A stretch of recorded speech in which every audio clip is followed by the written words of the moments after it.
kailangan siguraduhin natin na manahan si Kristo sa ating mga puso. Amen. Na talagang si Kristo ang nasa puso natin na nananahan sa atin. Saan? Sa pamamagitan ng pananampalataya. Kaya nga mga kapatid, ito yung mahirap po eh.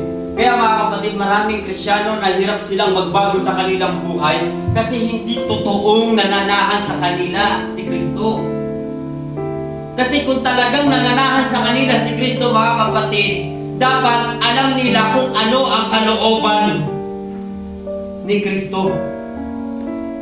Kasi yung mga bagay na kalooban ni Kristo mga kapatid, ito yung mga bagay na iiwas ka sa kasalanan, sa mga bagay na masama, sa mga bagay na kung saan mapapahamak ka. Kung hindi ilalagay ka ni Kristo, doon sa mas lalo kang mapapabuti. Mas lalo kang maano. At dahil yun, sa iyong pananampalataya. Kaya mga kapatid, para malaman mo, hallelujah, isa sa bagay para malaman mo na talagang nananahan sa puso mo si Kristo, kung gaano kalalim yung pananampalataya mo. Kahit hirap na hirap ka na pagod ka na, kahit puro problema na lang yung buhay mo, pero ikaw patuloy ka pa rin umaasa kay Kristo.